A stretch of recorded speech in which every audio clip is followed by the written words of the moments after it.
We are Gold Ivy. Our mission is to empower you to own and unleash your truth. Stories of resiliency are gold, and ivy grows in hard places. Those hard places are what creates space for light to shine through. You decide what works for your daily life and how to transform our lessons into your gold. This is Ivy Unleashed, a Gold Ivy production. Think about the last time you left a doctor's office feeling completely dismissed because your blood work came back perfect, even though you feel exhausted, can't sleep, and your body feels entirely off. Most medicine tries to fix these issues downstream, focusing only on your thyroid, ovaries, or gut in isolation. But today, we are going straight to the source, the master control center of your brain. Our guest is Deborah Maragopoulos, a family nurse practitioner and medical detective with over 40 years of experience.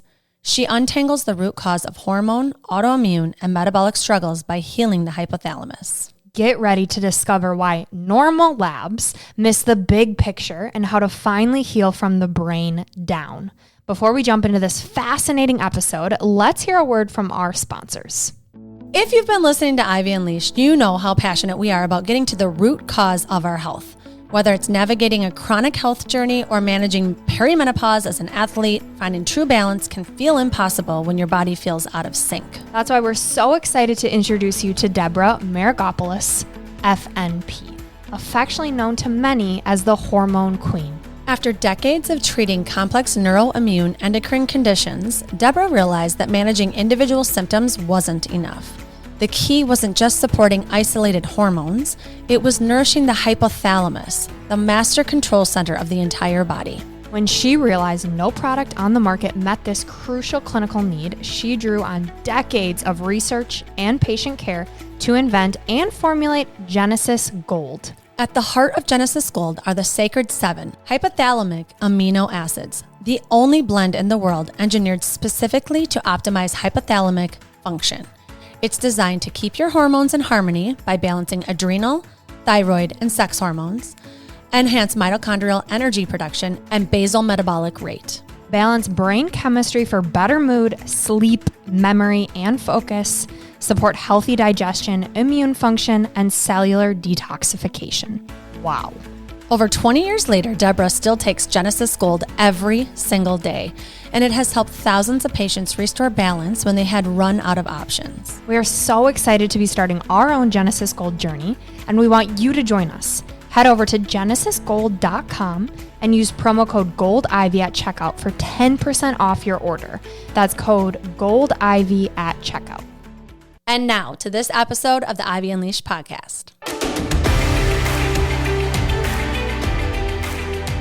Welcome back to Ivy Unleashed. Today is already interesting. Brooke and I have been deep diving with our guest already. We have so much to cover today, so we really want to get into it. We're going to be learning about the hypothalamus, which sounds very sciencey, but from what we've already gathered, there's a lot more to this that's really juicy. Mm-hmm.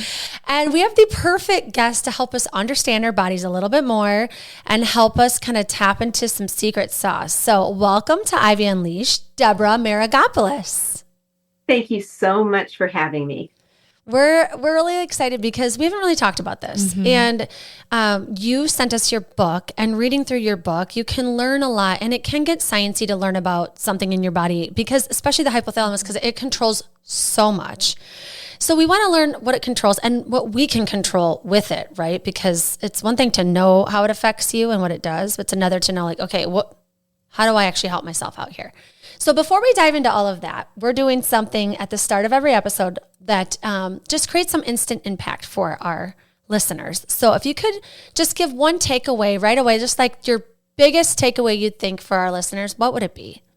I think the biggest takeaway before we even get started is that you really need to pay attention to the maestro of your symphony of hormones, neurotransmitters, cytokines, all your biochemistry. And that's the hypothalamus. We tend to treat in conventional medicine all the downstream symptoms, but upstream is this little gland running the whole show. Mm-hmm. And it's ignored by medicine. And we're going to get into that today. Specifically, so many women listening, myself included, we feel like we're doing all of the right things. We're getting the lab work done. Everything shows fine. The doctor is like, nope, you look great. You should be so lucky to be this healthy. And internally and outside the doctor's office, we're like, no, we know we feel like crap. Something is off. So why do you believe there's such a gap? What do we do with that gap? Well, there's a gap because it's a gap in medicine. Okay. And the reason it's a gap in medicine, it's not that we weren't trained on it. We learned about the hypothalamus. If you took anatomy and physiology in college, you learned about it. But because you can't directly measure hypothalamic hormones, there's a few you can measure, but most of them you cannot. You can't see the effects on the hypothalamus directly. And so many providers are very dependent on lab tests, very dependent on lab tests. And for me, learning how to become a hypothalamic expert, which took years, was more like field biology. Okay. I had to look at that underlying lab test, kind of like I'm looking at scat on a trail and say, that looks like coyote scat. Now let's get it tested. Oh, it's a male or it's a female in estrus, or she has pups because she's lactating. I can tell that all from that swoop, right? I'm looking at labs underlying saying, if I'm seeing these labs together in relationship to each other, not just whether they're within normal limits, but do they make sense to one another? I think I'm looking at a hypothalamic issue.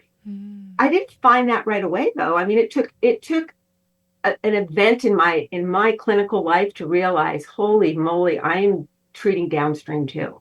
How do I find the upstream answer? And what, for people listening, what is the hypothalamus? Why is this so important?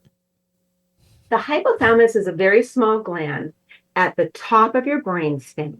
It is not protected by the blood-brain barrier, so it receives everything, every nutrient you put in your mouth, every toxin you expose yourself to, every pathogen, all of the electrolytes, how much glucose is in there, amino acids, fatty acids. It's reading everything. It is connected to 4 out of 5 of your senses directly, so it knows where you are in space and time. Its main job is to help you survive. And it will do that by shunting resources, nutrient resources, to the organs of survival and the other organs that aren't really necessary for survival, like your hair, your skin. Even your brain won't get what it needs. If the heart needs all those amino acids to run the system, the brain's not getting it, so you're going to be anxious and depressed. So it is constantly making those connections, and it's like a CEO of a company, okay? At the top, we think of the pituitary gland as the master. It's not, it's middle management. Okay. The hypothalamus is telling the pituitary gland what to do based on communication back to the hypothalamus from the lower endocrine glands, from the electrolytes, from what's going on in your bloodstream, what's going on with your nervous system. It directs the autonomic nervous system, the fight or flight, sympathetic, as well as the vagal, parasympathetic response. It talks directly to your gut. It actually directs what's happening in your DNA, in your genetic potential through all of these hormones. So if you don't optimize it, you don't live your full potential. Ooh, and optimizing it. So what I'm hearing with all the toxins, I'm hearing like the healthier foods that you eat, the cleaner water that you're drinking, maybe not breathing in chemicals. Are those the types of things that you would give people advice for so that the toxins aren't affecting the hypothalamus in a negative way? Yes, but how many of us can do that? How many of us can do all that? Are you controlling, the air? Or can you control everything in your environment you didn't even know about? That you have the wrong kind of carpet, you have the wrong kind of insulation. Probably. You don't even know these things. Yeah. If your body gets what it needs at that micronutrient level, it can detox, even if you're living in a toxic environment. Oh. So it really is about getting the hypothalamus what it needs through, circadian rhythm, through your nutrition. You definitely want to make good choices, filling in the blanks nutraceutically, your mindset, what you believe becomes. And if your hypothalamus is only hearing you negative talking, oh my gosh, look how fat I am, and I'm never going to heal, and I'm looking so old, and it's literally going to fulfill your beliefs. That's what you're telling it. So there's so many factors that feed into the hypothalamus. It's not just one thing, because it's controlling so many other things. But once it's optimized, you start craving better foods. You want to be more active. You crave the social activity that you need, like hugs and being with other people and that interaction that keeps you emotionally and spiritually healthy. You make better decisions. You sleep deeper. You remember your dreams. And then maybe you can even dream your new future. So when you're looking, you said you did the field study.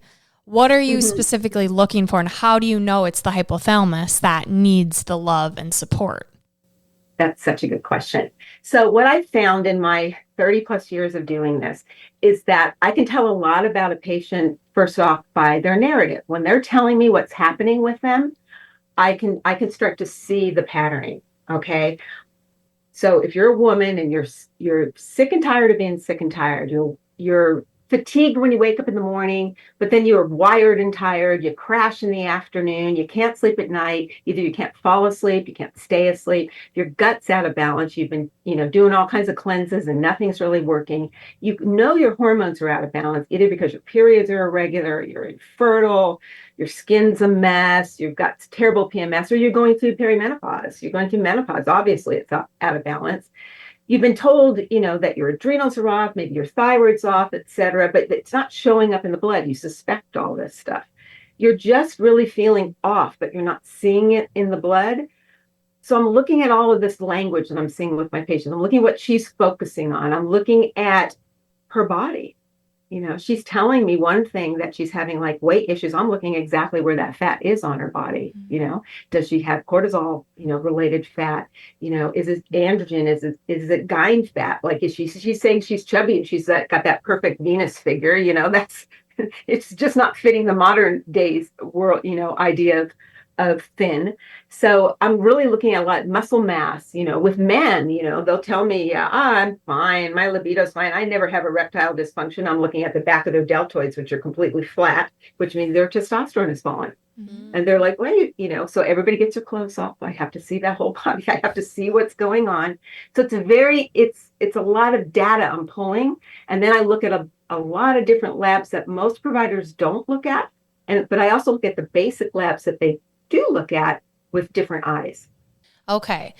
And I'm thinking of the person that's, you just listed all of our listeners, whether they have sleep issues or gut issues, or they know their hormones are starting to get wacky because they're in perimenopause, or they're trying to get pregnant. I mean, it's all women that are listening.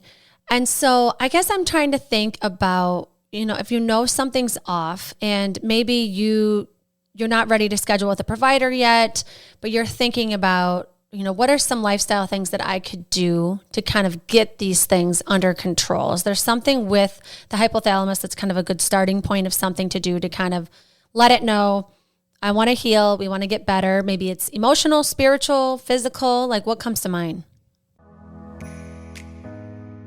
Are you tired of the endless battle with cravings? Do you dream of managing your appetite without the hassle, the side effects, or the hefty price tag? Then it's time to meet Dr. Stephanie. She's not just a doctor of pharmacy. She's a certified diabetes educator and a leading hormone expert. She listened to your struggles and formulated a gentle, natural solution, GLP Wonder. GLP Wonder is a revolutionary supplement designed for an easier path to appetite control and hunger management. How? It works by combining powerful natural ingredients like areocitrin and green tea extract to naturally support your body's own GLP-1 levels. This signals fullness to your brain, curbs those persistent cravings, and even helps fight insulin spikes, that stubborn, fat-storing hormone. The result? Reduced hunger, better appetite control, and a more natural way to stay on track with your diet and goals. It's effective, it's safe, and it's affordable. Just one capsule per day for powerful results. GLP Wonder is now easier than ever to find. Look for Dr. Stephanie's GLP Wonder at Walgreens, CVS, and Walmart. And we are thrilled to announce that you can now find it in Target stores nationwide. Stop waiting and start winning the fight against cravings today. Find your nearest store, or to learn more and shop the full Dr. Stephanie's collection, visit drstephanies.com. And for a limited time, use code GOLDIVY30 for 30% off all Dr. Stephanie products at drstephanies.com. And now back to the show. Well, I think the biggest impact you can have on your hypothalamus so that it's working for you, you're actually being a good cheerleader for your hypothalamus, is really following a circadian rhythm. It controls your circadian day-night cycles. And so if you're the kind of person who's staying up really late, you're getting up really late, you're on your screens after dusk, you're eating really late, you're telling your hypothalamus not to go into nocturnal mode. And during the night, your hypothalamus directs all the hormones of the nighttime. That's growth hormone for repair, that's prolactin to get you into deep sleep and to get your immune system really doing its job to clean house. It's to keep that cortisol level down. The hypothalamus is what tells your pineal gland to produce melatonin. It directly gets messages from your optic nerve to a neuron in the hypothalamus that literally turns on the day-night cycle. So if you're not really following a circadian rhythm, and that includes eating as well, you need to get up and you need to, I always start with my supplements that need to be on the empty stomach, and then wait at least 15 minutes before eating. But you should be waking up hungry, like a little kid wanting her cereal. That means your insulin levels, your blood sugar levels are low, and your hypothalamus is saying, wait, I need to eat right away. And so that is actually a good sign that insulin resistance is not an issue for you. And really exercising earlier in the day, exercising late, like after work, after dark, is just a cortisol spike. Again, you're telling your hypothalamus, I'm still running away from danger here. Don't stop. I can't go to sleep. The tiger might catch me. So really following a circadian clock. I'm a big fan of circadian fasting, not intermittent fasting. Okay. So stop eating after dark. Okay. But eat first thing in the morning. Yeah, eat early in the morning. Get the majority of your calories in early. And I know right now it's a little harder because, the light's a lot longer. But my husband and I tried this. Was a really good study that showed that if middle-aged people stopped eating after 5, and they didn't say what season it was, they saw major changes in their metabolism. Okay. They saw changes in hemoglobin A1C, and they saw changes in weight. They slept better. So I said, okay, how hard is that going to be? So my husband and I tried it for a couple of weeks. I slept so much better, lost a little weight. Didn't really need to, but it's like, wow, that just dropped off. Didn't eat any differently. In fact, I was kind of craving some stuff. So I'm like, I'm going to make some homemade banana bread, some homemade zucchini bread, have that in the morning. But we just stopped eating by 5. And it was a big difference. I had one of my patients come to me who's been struggling with her weight for years. And we've done everything. A lot of it's emotional for her. She has been supporting her hypothalamus nutraceutically, but she still hasn't gotten to that circadian eating. So I gave her that challenge, please just stop eating after 5. And she did it. And for the first time ever, she lost like 15 pounds in a month. Now she has a significant amount of weight to lose. So that was a small proportion of her weight. But she was shocked. She said, because I really didn't eat anything different. It was all timing. But then I started craving like more protein and more vegetables, and I was sleeping better. And I said, because you put your hypothalamus in sleep mode by not still digesting, the hypothalamus was able to go into nocturnal mode and clean house and do the job that it's supposed to do. And you've had more energy in the morning. And now you're finally, because most overweight people, in my opinion, I see this a lot, are not hungry in the morning. They're just not. And they can't seem to get that first meal in till like 10, 11 o'clock later. And they eat the majority of their calories much later, which is when you should be slowing that down. So it's, that one little thing can make such a big difference. Yeah. And it's funny because I feel like so many women, or just in general, anyone who tries intermittent fasting, they're skipping breakfast. It's like the no-brainer. That's what they do. And we weren't taught like to be hungry right when we wake up. But when you think about when you're younger, what do you do as a little kid? Like you wake up, you eat breakfast. Now, what is your thought on waking up having caffeine before breakfast and what that does to our hypothalamus? I don't have any problem with caffeine before breakfast if you have a healthy hypothalamus. Okay. I have a cup of coffee in the morning, and I take my supplementation, I drink my coffee, I wait, and then I have something to eat. Mainly because coffee to me is kind of a meditative thing. It's not really for the caffeine, because I'm the kind of person that pops out of bed and I'm ready to go. And my husband's like, can you please just stay in bed? I'm like, nope, I'm ready. Sun's up. But it's kind of a meditative thing. My Nana, my husband's grandma used to sit down with their coffee, and I was never a sitter. I just couldn't sit. I was too hyper. So I put it in a real cup, open and I have to sit with it, and I journal. I take it outside and I enjoy the birds. I like my coffee is like meditative to the point if I smell coffee, I feel calm. Okay. But I've related it to that particular piece. Plus a little bit of caffeine can really help move your bowels. That can be a good thing. But if you have an HPA axis issue, hypothalamic pituitary adrenal axis issue, and your cortisol has been revving constantly, your hypothalamus is saying, I'm not even paying attention to this anymore because you're constantly been crying wolf, then you start get miscommunication in that system.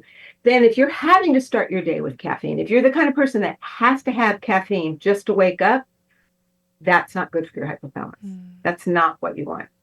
So what you'll find is if you stop eating so late, and have that nice big 3-4 hour window of not eating before you go to bed, and get to bed at a decent time, like 10 or 11, okay, go to sleep in the complete dark, you're going to want to get up with the sun.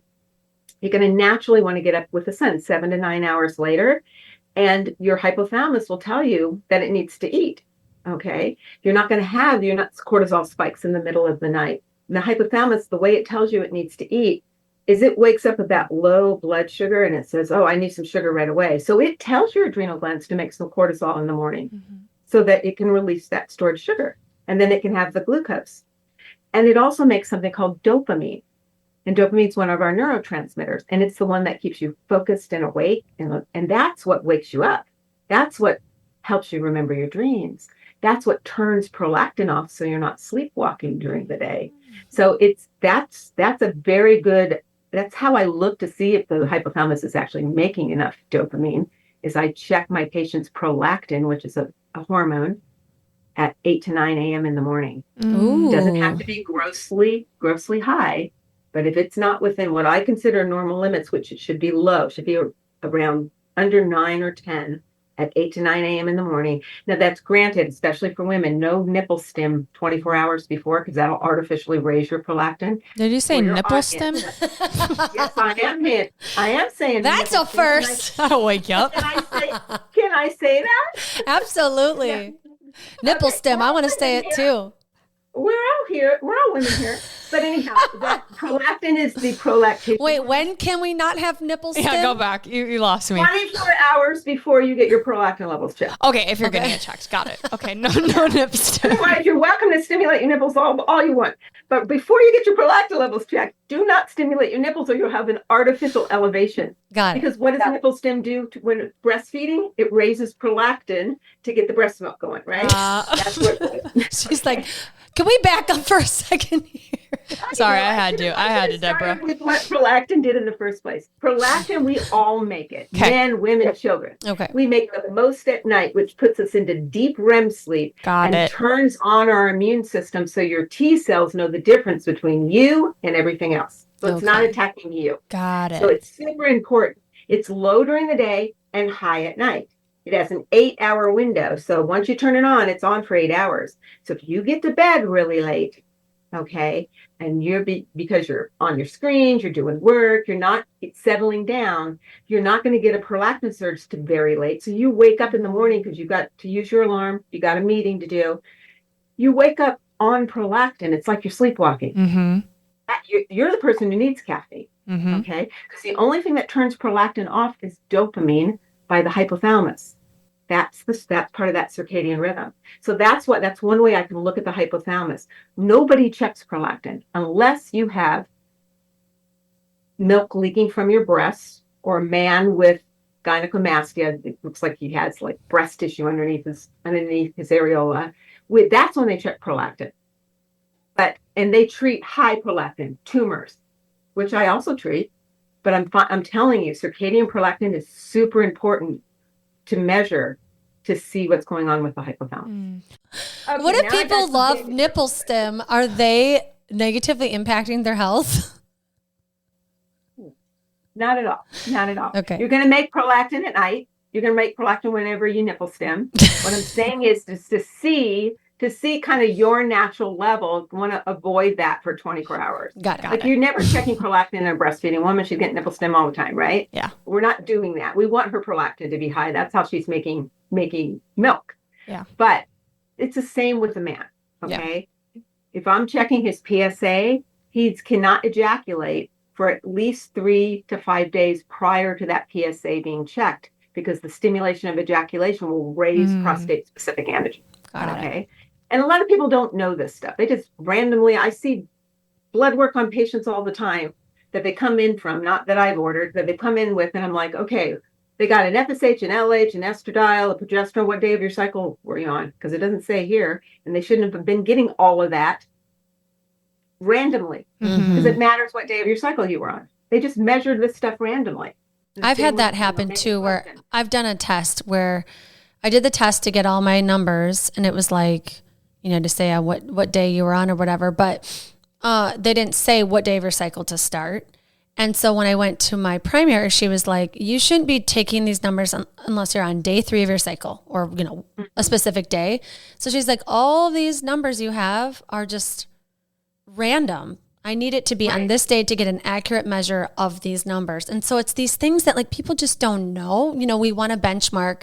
We want to know where we're at with our health, but I don't feel like you always get that call ahead of time, like, hey, before you come in, make sure you don't do this, or make sure it's like, we'll have you in on day 3 of your cycle or whatever.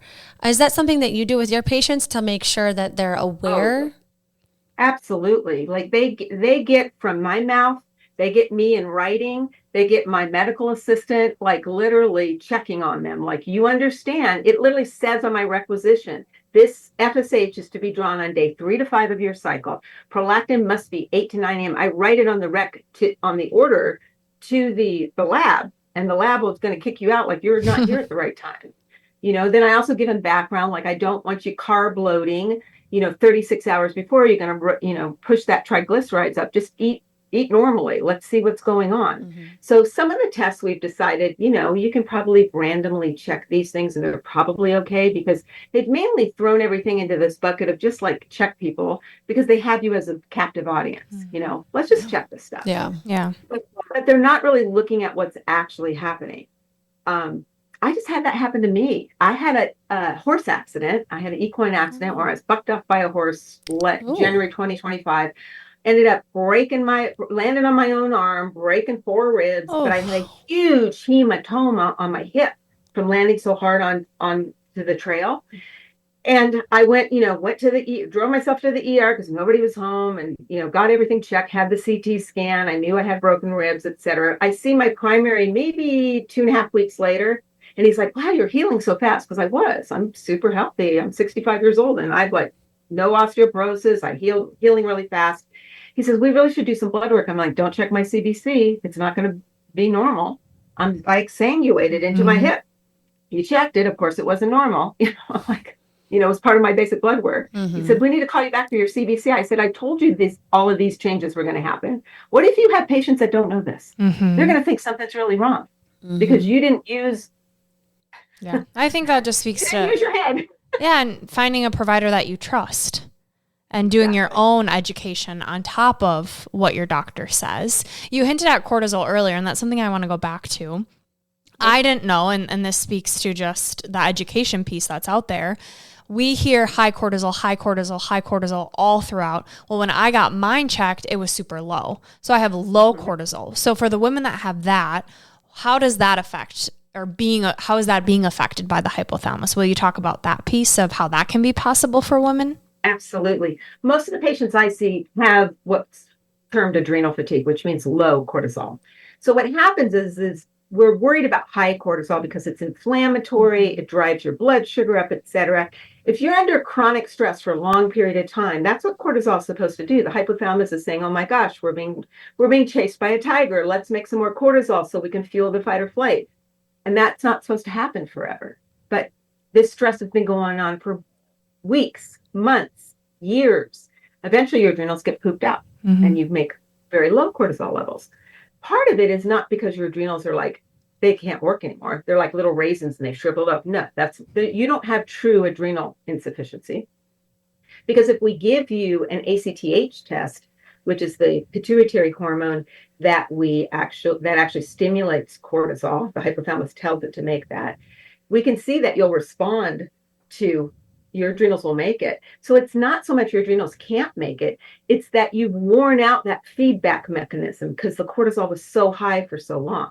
Think of it like you're cooking in the kitchen and you've been in there for a while and you're sauteing some onions, and then your partner or another adult walks in and says, "Are you burning those onions?" You didn't even notice it because your receptor sites had gotten saturated by the odor. It was new to them. Your hypothalamus gets saturated by all that cortisol, and then it starts becoming resistant.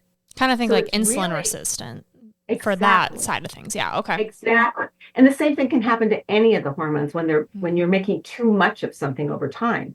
So restoring the HPA axis, the communication between the hypothalamus, pituitary, and adrenals, so that the hypothalamus wakes up to the cortisol that has been stimulated to produce, will actually help to rejuvenate the adrenal gland's function so that you can make more cortisol. So how do I do that? Well, supporting your hypothalamus nutraceutically is where you start. I also usually have my patients take a short course of glandular to kind of feed their adrenals. I also teach them that circadian aspect of living and eating, because that makes a huge difference. Your cortisol should be high in the morning, and then it actually has a natural dip in the afternoon when we all should be taking a little nap and a siesta. Then it comes up again in the early evening, and then it falls again. It should fall and stay down at night because it basically is the counterbalance to melatonin. If it's up, melatonin can't be up. So we need to keep that cortisol level down. Now, if somebody broke into your room, if your baby's crying, you're going to immediately get a cortisol spike and you're going to wake yourself up and you're going to respond to it. So your adrenals aren't totally asleep, but they're just told to be, we're in nocturnal mode now, calm down, take a rest. Okay. So part of it is resting that overstressed system. But the big thing is returning that communication between what's going on with cortisol and the hypothalamus, so it can become more activated. And then looking at the whole system, because the main hormone that controls cortisol is a hormone by the hypothalamus called pro-opiomelanocortin. Never heard of her. Say that 3 times fast. POMC, that big hormone, 256 amino acids, breaks down to what will be cortical-releasing factor, which is what stimulates cortisol production. But also thyroid controls the thyroid. It controls the liver's ability to store glycogen, release cholesterol. It controls glucose metabolism. It controls your day-night cycles through melanocyte-stimulating hormone. And what's left over becomes endorphins. One hypothalamic hormone controls so much. That's actually how I discovered the hypothalamus in the first place. Why have we never heard of this? Well, because you can't measure POMC. You can't measure cortico-releasing hormone. You can't measure thyroid-releasing hormone or glucose-releasing factor. But you can look down. If you're a medical detective, that's how I pretty much function. And I'm looking at all those lower endocrine organs. So for you, with your low cortisol, I would actually look at your thyroid function. I would look at your prolactin to see if you're making enough dopamine. I would look, so thyroid function of full TSH, free T4, and free T3. So I can look at that nice little seesaw. Are they talking with each other? What thyroid stimulating hormone should be high if T4 and T3 are low, and vice versa. Lots of people come in with all the hypothyroid symptoms. They're fatigued, their skin is dry, their hair's falling out. They may have even gotten to the point where they lost the last outer third of their eyebrows. That's how the thyroid affects that. They're in all the symptoms of it. Their metabolism is slow. They're putting on weight and they're doing everything right in terms of eating and activity. But their T4 and T3 are the low end of normal, but so is the TSH. That's not a normal feedback mechanism. And they will be told by their provider, all your levels are within normal limits. Look at them together. I also look at DHEA sulfate, which is an adrenal hormone. And that's the counterbalance to cortisol. So when cortisol rises, DHEA rises because it helps you to metabolize protein and fat to repair the damage from the fight or flight that cortisol initiated. Okay, so if I see a DHEA level that is either super high or super low for your age, if it's super low for your age and you also have a low cortisol, that's adrenal fatigue. Your adrenals aren't producing that master DHEA hormone or the cortisol. If it's high, but your cortisol is low, then I know your adrenals can still function, but it's been functioning on overtime. You've just gotten out of that chronic stressor, and this was your first crash of cortisol. If you're watching on YouTube, Deborah, you're such a good teacher. I feel like I had this in one of my last doctor appointments where she literally pulled out a diagram and I felt like I was in class. And I love it because it's like, it's hard. These are big words. It's hard to understand. You've been doing this for years.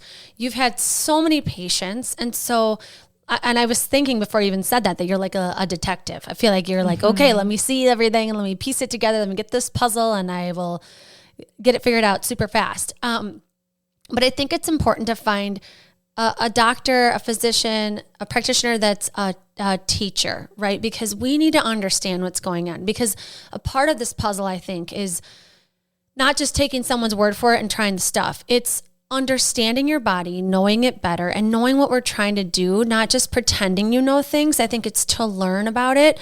Then you can believe that you're healing. So when you're taking a supplement, you know what it's for. You know what it's doing in your body. Because I think that's part of the puzzle is like, you're relying on Deborah to be your healer, cool, but like you also, I think there needs to be more of a partnership of taking accountability for your body. What am I doing too? Okay, I got the teaching from her, I got the pharmaceuticals that I need from her, but like also I need to believe that this is possible, that I can heal.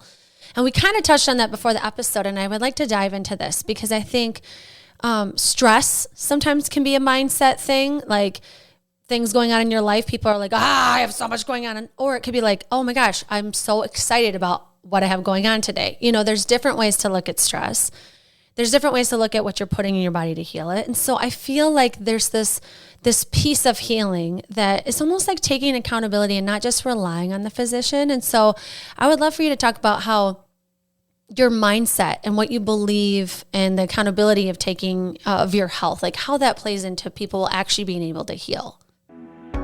If you've listened to the podcast for a while, you know I used to be the biggest skeptic about supplements. I thought, I can definitely get everything I need from food. But then I started to realize that high quality, clean supplements weren't about replacing a healthy diet. They were about optimizing my health in a way I never thought possible. For instance, I discovered what so many women eventually do. I was deficient in magnesium. Now that it's part of my routine, I'm sleeping better and I feel absolutely amazing. It made me realize that quality matters more than anything. When it comes to taking supplements, ingredient integrity is a must for us both, and that's why we trust Smidge. Smidge offers a small line of foundational supplements, core nutrients, including 100% whole food vitamins, and digestive support for people who prioritize real food, but know even the best diets have gaps. They obsess over ingredient integrity, crafting minimal, clean products with zero additives and rich nutrients meticulously sourced from around the world. We both love Smidge's magnesium, but with my chronic gut health issues, Smidge's digestive support is my tried and true. I use their digestive enzymes every single day before meals, and it has been a game changer in post-meal bloat, fatigue, and overall digestion for me. If you have any digestive issues, their enzymes, including the original and HCl plus enzymes, are a must try. Smidge just dropped some incredible whole food supplements that we've been loving. First up, their Kakadu Plum. Most vitamin C supplements are just mass-produced synthetic chemicals, but this is the real deal from Australia. It's pure, whole food vitamin C that your body actually knows how to use for glowing skin and a rock-solid immune system. I'm also obsessed with their Australian emu oil. You won't find this at a typical health store. It's the best source of vitamin K2, MK4, which is a total game changer for women's bone and heart health. While plant-based K2 is hard for your body to process, Smidge's emu oil is already pre-converted, so your body absorbs it instantly. So, if you want a brand that is truly backed by research, derived from sustainable principles, and only wants to provide you with the freshest, highest quality nutrients, it's Smidge. Head over to getsmidge.com to check out their magnesium, emu oil, Kakadu plum, and their fantastic digestive enzymes. And don't forget to use our code GOLDIV10 at checkout for 10% off. And now back to the show. That is such a good point. And I love the fact that your provider pulled out a diagram. I actually draw pictures for my patients. I was using the paper on the table, and they tear it off and take it with them. And now I have, big sheets that I send them with, because you don't understand. And graphics make a huge difference just in the learning process. But it is a big piece. One of my 5 pillars of hypothalamus healing is mindset. And if you're a negative self-talker, if you're the kind of person who looks at the glass as half empty, if you're looking at your body and you're saying, oh my gosh, why am I still fat? And why can't this heal? And, what's going on? What is wrong with me? And you're constantly looking at what's wrong instead of what's right. That energy, that vibration, that self-talk is being picked up by your hypothalamus, by your cells, by your DNA. We know that. We know DNA literally dances, literally moves and curves, and the way it curves is how you express according to whether you're emotionally in a fear state or a love state. If you're in a fear state, it literally is jagged and does not turn and curve in the correct way. So you express disease. If you're in a love state, then it actually has a beautiful wavelength, a beautiful curve. It's really easy for the RNA to then match up to it and then make new you. So, and by love and fear, I mean fear is negative talk and worry and anxiety and frustration, and love is gratitude and looking for the beauty and laughter. We know those things are healing. So it's not easy to change your mindset, because a lot of us are kind of born with this attitude, and then we learn it from our caretakers. We learn it from our parents. We learn it from our life experiences. But what I've found is, as my patients, we do this work, they're taking their nutraceutical support, we're working on their sleep and their diet and their activity, their mindset starts to shift, and they start looking and seeing the positive. In fact, when I first was doing my research on my hypothalamic nutraceutical, we did all the vital signs and the biometrics and, body composition. I literally had a research nurse do all that with them, but they also had to keep journals. They had to write down what was happening before we started and for the 6-month study. And what was happening in their journals was most profound. Yes, I was seeing blood work changes, but that took a while, 3 to 6 months to see that change. But the way they were expressing themselves started to shift. They became much more self-aware. They started seeing the beauty in life. They started changing things in their life. I had one dad decide, you know what? I'm going to be an at-home dad and, work from home because I want to spend more time with my kids. People have different ideas about what's happening and belief systems. What I found is I was a obsessive exerciser. I mean, obsessive. I had an eating disorder from the time I was 14. My eating disorder morphed into obsessive exercise. I was a long distance runner, triathlete, and I could not run far enough, swim long enough, bike long enough to get away from my stressors. Okay. And once I started nutraceutically supporting myself, and I took myself off of everything that I had been taking, supplements, hormones, everything else, I was 39 at the time. About maybe 2 or 3 weeks into it, I couldn't put on my cardio monitor and go out for a run. My Achilles tendons would hurt me so bad. I've never had an Achilles injury. I couldn't run. I could take it off and run around and play with the kids and the dogs. But if I had that obsessive mindset, my body was saying, nope, we're done with this. We're done with this. I couldn't get on my bike and do my, huge, bike rides. I mean, my body was saying enough. About a year later, I decided, you know what? I'm going to try doing a triathlon, and I'm going to do it in partner. I'll do the bike, and I'll let, I have somebody running for me, somebody doing the swimming. It's the first time I ever saw the course, and my body didn't fail me. I was only like a minute off my best time for that course. I had been training for a year. So I needed to slow down. My body told me you need to slow down. And by slowing down, I also put on the 5 pounds my body needed, because my body fat was way too low, to start having periods for the first time in 20 years by myself. So it's like my body was talking to me and I was listening. And it had to do with food. It had to do with the way I looked at my body. I was not looking through fat eyes anymore. I was looking through fit eyes. But just one valve changed. And I was suddenly looking at myself differently. I could see the beauty in life. I was seeing this in the journals of my patients. I see that now in my patients, where they come to me and said, oh my gosh, I realized. I had one woman who'd been working on weight issues for a while. She was probably in her 50s, back and forth, losing weight, tried everything way before the GLP-1s. We're talking Weight Watchers and all the different diets and stuff.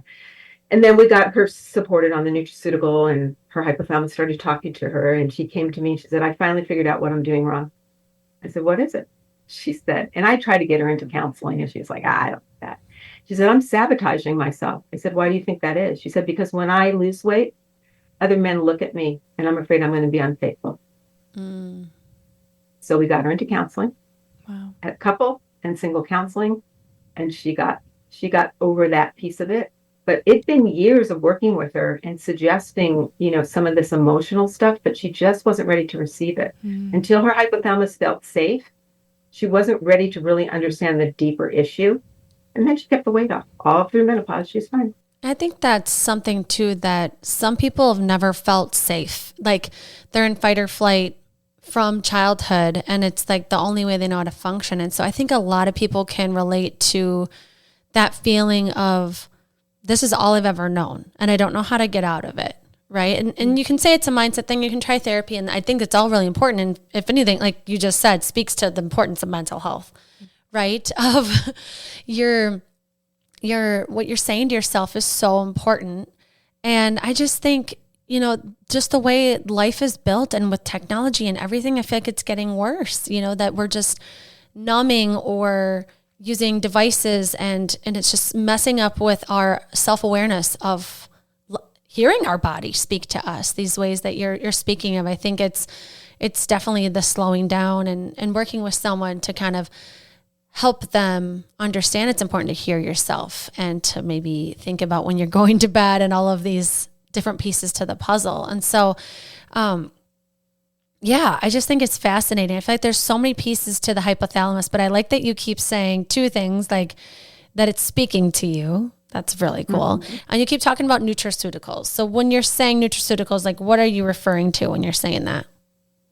So the hypothalamus needs certain amino acids and enough abundance of them in order to do its job well. Mm-hmm. And while we get those amino acids from protein sources, the majority of that goes back to repairing tissues. Mm-hmm. And so the hypothalamus sometimes can get a little shorted if you're not taking in enough protein. So certain amino acids in what I call a hypothalamic blend, a lot of amino acids that are out there are just, basically like whey amino acids, and they look just like milk, but it's not necessarily the exact blend that the hypothalamus needs in terms of the ratio of the amino acids. It also needs a lot of phytonutrients. Those come from plants. And one of the richest sources of phytonutrients are sea vegetation. And we don't get nearly enough of that, okay? And a variety of plants and sea vegetation from all different seas and all around the world. And the reason for that is unless you're in a culture that is very, very genetically pure, meaning you're the same. Like I'm half Italian, but the other half is kind of a mutt, and then I have my husband's half Greek and half mutt too. And so the kids are all mixed up genetics. We were meant genetically to actually eat from our homelands, and that could be all over the place. So the tomatoes I grow in Ojai here are not going to have the same genetic profile and the same nutrients as the ones grown from my southern Italian roots, in Calabria, okay? So we need a variety of phytonutrients from around the world. We also need not to megadose stuff because we want to give a potpourri of nutrients to the hypothalamus so it can pick and choose. It may not need some of it. It may need others to run the system. Its job is survival. So it's not going to let you move into your psychological issues until it's got all the physical stuff down. Mm-hmm. So sometimes I can't really work with mindset with people right in the beginning because they're just not open yet. Mm-hmm. They can't remember. They don't know why. They just want to, you just tell me what to eat, what to do. And that's not how I work. I like to help you understand your body, but I'll give you some basic directions to start with. So you feel like I've guided you somewhat, but I want you to start listening to your body. And what is it saying? Why? And don't ask why you're craving it. Let's just journal it. Let's see what's happening. Let's see what's happening in your body. So it can talk to you. And I personally experienced, I've had many patients experience it. But now, because I actually had to put together a nutraceutical because there wasn't one out there. There's glandulars for the hypothalamus, like there's glandulars for most glands. And this was back in the late 90s when I was doing my hypothalamic research and thinking, oh my gosh, it's the hypothalamus, and I'm treating all my patients downstream with these, integrative complementary therapies. So they don't want conventional medicine, but I'm still making them dependent on me. Mm-hmm. If I could just feed the hypothalamus what it needs, could they heal? And that's what I found once I was able to put this together. And the formula itself came to me in dreams. we talked about this before, but I have dreamt everything significant in my life. I dreamt my husband 5 months before I met him. I dreamt both of my children as they looked as babies before I even conceived them. I dreamt my granddaughter, when my daughter was 4 months pregnant. I didn't even know she was a girl. She looks exactly like she did at 4 to 5 years of age. I dreamt everything significant in my life. My house I live in, my practice, and who was actually going to, collaborate with me. It's come in dreams. Did you dream this? Yeah. Did you dream this? I actually did dream, getting to other audiences and speaking, to other audiences, and especially to women. It's not the same experience when I'm interviewed by a man. There's something about wombs talking to wombs. Also, just back to nipple stem one more time. I bet you the men wouldn't feel comfortable asking about that either. Well, and that's part of the thing is I'm a family nurse practitioner. I say women, children, and men, but women are really the basis of my practice, because not only is it just a natural, we're partners. I'm a sister with you trying to heal. Like, I'm trying to help you figure things out. There's a lot of hugging in my office. Okay. I sit right in front of my patients and literally like knee to knee. And if they're having an emotional moment, I'm there for them. Do you do any virtual? Yes, I do a lot of virtual, especially since the pandemic. Amazing. And I have patients who come to me from around the world. So we do a lot of virtual. Yeah. But, it becomes an intimate relationship, even just energetically. They'll call in or email and say, I'm having a procedure, or I'm having this issue. Will you please, send some positive energy my way? Will you pray for me? Will you? And I'm there for them, because it's a partnership. Or I'll wake up in the middle of the night having dreamt of someone and tell my medical assistant, call so-and-so, I'm concerned about her left breast. Whoa. They're like, oh my gosh, I better get in. And sure enough, there's something there. That's amazing. So, yeah, we become connected, just like I'm connected with my kids, and they become part of my vibrational circle. Yeah. Ooh. They're a little bit farther out, but if something's going on, there's a red flag over there, there's smoke, I can feel it, I can perceive it. And it's like, okay, please contact this person. I have some concerns about them. Don't scare them, but we need to talk. Yeah. You're a dream practitioner. I know a lot of people are going to be like, how do I get in contact with her? How do I follow her? What's the best way to work with her? Maybe we set up something virtually, because I like the idea of my practitioner praying for me too. Same. Along with everything else that you said, and you were so experienced. So how can people find you, follow you, and work with you? So my website is genesisgold.com. It's named after my nutraceutical. Everything you need to know about me is on there. I have a very, very active YouTube channel, so lots of educational videos. It's all connected there. There's also places to sign up for, consults. I call them root healing consults. You do not have to be a patient. You can just come in as, because of the law and working internationally, you come in as a client, and I do the same kind of level of care I do with my patients, except I may not be prescribing for you, but will recommend some things for your provider. Most of the tests we can do pretty easily. But if not, tell your provider what's needed. I've had providers all around the country say, just ask your nurse practitioner about this. I'm not sure what's going on here, and have her tell me what I'm supposed to be ordering here. So, because that's even my own provider is like, I don't know about hormones. Can you guide me? I'm like, well, you're going to learn a whole lot with me, aren't you? Well, awesome. Anyhow, yeah. So I know you said you have a gift too for our audience. Do you want to let them know what that is? I do have a gift for your audience. So I put together something special. I call it the Hypothalamus Reset Bundle. And what it is my Hypothalamus Handbook, the same ebook that I sent to you.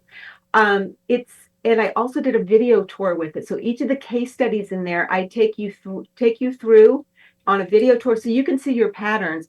And I use the case studies to teach you and go deeper into these things like prolactin, autoimmunity. So there's different genders, there's different ages. I have kids in there, women, etc. It really goes deep, and it's my whole protocol. It's from them walking into the office and their words, and then my assessment and exactly what I did for them, and the plan and the follow-up there. And it also has a section in there for your healthcare provider, if you want to just copy it or get them the book, that tells them exactly what the ICD-10 coding is and how to look at this and the kind of tests and how to interpret the tests. And then there's a huge bibliography. because I just think not enough providers are focusing on the hypothalamus, and they just need a little education, and they really don't have a lot of time to take the kind of history that I do, because I'm, not functioning in a traditional medical practice. So they don't have the time. Mm-hmm. So you can find the Hypothalamus Reset Bundle at thehormonequeen.com/IV. Yes. Amazing. Thank you so much. I'm excited to take a look at that too myself. Yeah. So we end every episode with 3 segments. First segment is your 3 gold stars. So just 3 top takeaways, could be tips, could be whatever comes to mind. 3 things you want to leave our listeners with today. So if you do any one thing tonight, get off your screens after dusk. You'll sleep better. Finish your last meal at least 3 hours before you go to bed. So those are your 2 circadian tips. Okay. And then I'm going to teach your audience one really short thing. We talked a lot about stress, and we talked about cortisol. There's some new research that shows that vibration will stimulate the vagal nerve to actually calm down your system. Mm-hmm. And you can do that through humming. Mm-hmm. When you hum, you're literally vibrating your vagal nerve. And I find that when I'm in a really stressful situation, I naturally am humming to myself. I've been doing this all my life, just humming. And what it is, it's a lullaby that I used to hum to my babies when I was breastfeeding them. And so I was also producing oxytocin. So my whole body's set up when I hum this lullaby, I automatically start making GABA and oxytocin. Ooh, wow. That's cool. So humming can be really good. I know we talk about deep breathing, and yes, that works, but it's really hard to deep breathe when you're under major stress. Mm-hmm. But just start humming whatever your favorite song is, something you can hum. That vibration will stimulate your vagal nerve and start calming your body down. I love those tips. Oh, those are so good. Okay, next up is Unleashing Ivy. Just random questions that we're curious about that are a surprise to you. Okay. I want to tap a little bit more into Deborah's woo-woo-y side, because you've said some things that I want to go to coffee. I want to go to a retreat with you. I want to feel like you've got some stories. You've drummed up some stuff. So I don't know if you want to give me a story or you want to give me a tip for other people to tap into how you've kind of, I don't know if you want to say manifested or dreamt up this life that you're living. But maybe, just to people that are like, I wish I had more agency over my life and what it looks like. And, these dreams that I kind of have, but they feel so far out of reach. Like, what would you say to that person? So, first of all, we're all born with this intuitiveness that allows us to tap into what I believe is your higher self or your divine spark or God, goddess, whatever you want to call it, that allows us to tap into that bigger knowledge, that bigger information. But we get in our own way. We doubt. We don't believe. We grow up with people that say, your imaginary friend isn't real. Your dreams aren't real per se. Now, I was very fortunate because my Nana was a strega, which basically means Italian witch, which actually really means that she was the healer of the village in South Philly. Wow. And one of my earliest memories, I'm about 20 months old. I'm underneath a pink Formica table with the metal legs in a pink kitchen in Sheraton Street in Philadelphia. Nana's legs, mommy's very swollen legs because she's pregnant with a twin, and another woman. And there's blood dripping on the floor between the other woman's legs. And I stand up and place my hand on her tummy and tell her, not this one. She had come to my grandmother because she was threatening a miscarriage, and she wanted my grandmother to make her up a concoction. And my grandmother took one look at me and said, oh my God, she's got the gift, and tried to harness it in me, scared the poop out of my dad. My dad took us to California. I was still able to communicate telepathically with my grandma. Whenever I needed her, I would just call for her, and she would call on the phone and talk mama down, talk to me. So it never stopped, but my mom also believed in the dreams too. And she had, prophetic dreams as well and feelings, etc. But the difference was Nana and Mom were kind of fear-based. So they looked at everything as like, oh my God, this is going to happen. I always looked at it as an opportunity, as a challenge, as a positive things. So I've had a lot of bad things happen to my life. Anybody else would call it, very traumatic things. I look at them as gifts. So what I say to myself whenever I'm entering a situation, no matter what it is, a challenging situation, a scary situation, a good situation, I take a deep breath. I put my hands over my womb in kind of that chalice formation. So fingertips together like prayer, but upside down. And I say, may I be open to the gift of this encounter silently. And I always receive it. I always receive it. It may not be in the moment. It may be a little later. It's usually some kind of a lesson, but it's looking at life's challenges as like, what do I need to learn here? Because if you learn your soul lessons early, you get to move on to another level. Or you get to repeat it over and over again like a class because you're not learning it. So being open to receive those gifts is very, very helpful. And just telling yourself, asking to be open, you will be more open to whatever's the good coming out of it, even if it's a bad situation. Yeah. Even if it's a situation that would normally not help. So how do you tap into that? It's practice. And like I said before, with my patients and my customers who have taken my nutraceutical to wake up their hypothalamus, they kind of naturally become more open to this and naturally start dreaming things and dreaming what they need to do next or what is getting in their way and start manifesting. And that's the thing is, can you trust yourself to know what's the right thing for you? And how do you do that? Do you do muscle testing? Do you use a pendulum? Do you do automatic writing? How do you pray and receive the answers? How do you pray and receive the answers? This is so strong in me and my family. I already see it in my 7-year-old granddaughter who asked my husband, we met in high school, my husband and I, and she asked my husband, do you remember how you met Nana? And he explained us meeting in track. She said, do you think that was an accident? Said, I don't know. She just showed up in my school and we met in track. She said, Papa, that wasn't an accident. Nana dreamt you and she made it happen. Wow. Well, that was a good mix of story. Yeah, my question, I'm going to go off of that for my question. For those listening that are healing, that maybe are really struggling right now, how can they use that to notice some shifts in their mind and their body? So I would suggest that you keep a written journal, not a digital journal, by your bed. And every night before you go to sleep, write down what you might need to do the next day, or you might need to get rid of it. You're trying to tuck it away in a drawer. Just write down. You don't want to take it to sleep. Then set your intentions before you go to sleep that you are going to receive or dream whatever you need to know at this time. Okay. You're not setting your intention to dream about dead grandma. You're not setting your intention to dream about a Hawaiian vacation. Just what do I need to know at this time? And then in the morning, before you get out of bed, grab that little journal. So keep it tiny, keep a pen right there. Write whatever you can remember. In the beginning, you might not remember much, but eventually, and it may only be an emotion. I just felt scared, or I felt excited, or there was a lot of red, and then it'll start coming to you. As soon as you start writing that down, you'll start remembering your dreams. My husband could not remember his dreams at all. It helped with the hypothalamic support, but I had to train him by making him stay in bed and tell me, okay, what did you dream about? What was your last memory? So it's good to remember your dreams. Yes, because it's going to reveal to you, there's that subconscious that is revealing to you things that you need to learn. It's usually not literal. It's usually symbolic.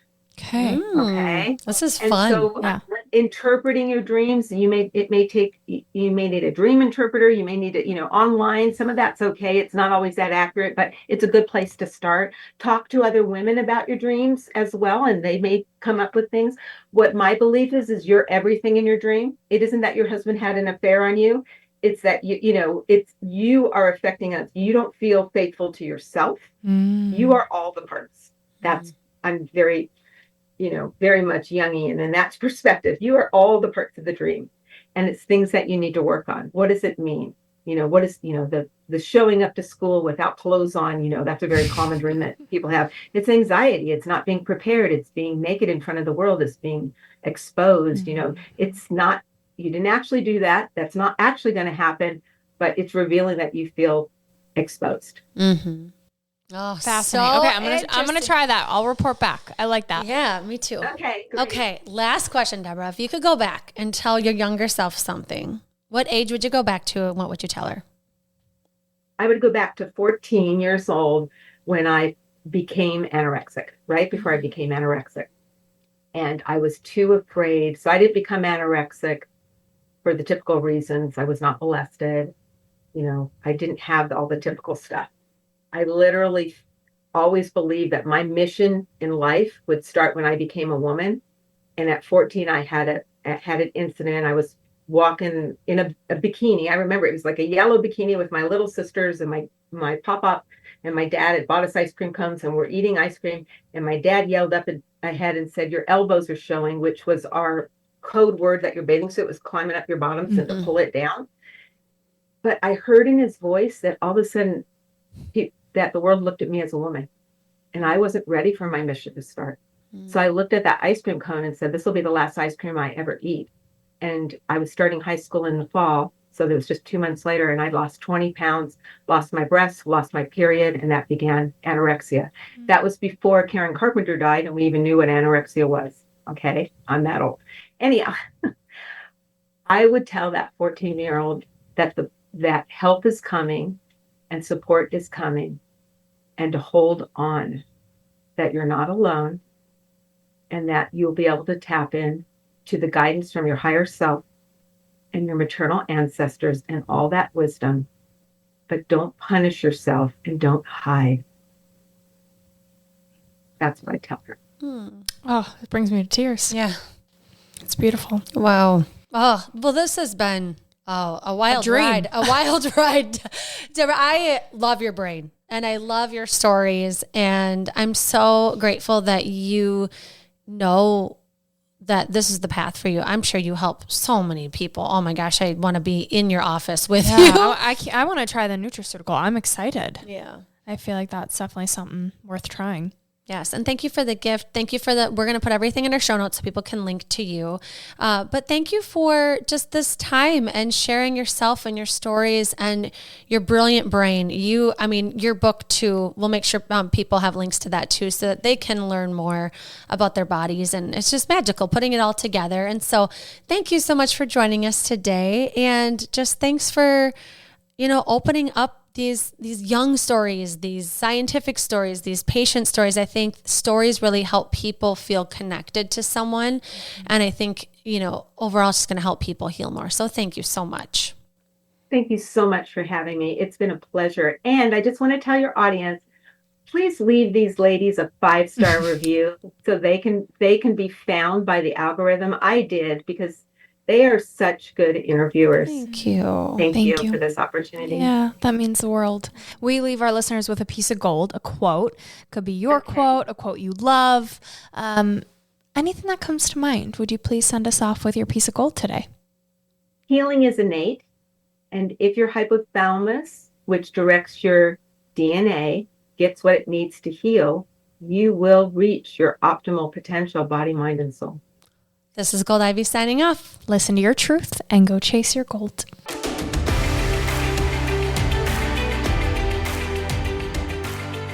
We want to thank you and encourage you to celebrate yourself for taking the time to learn and get inspired in your one beautiful life.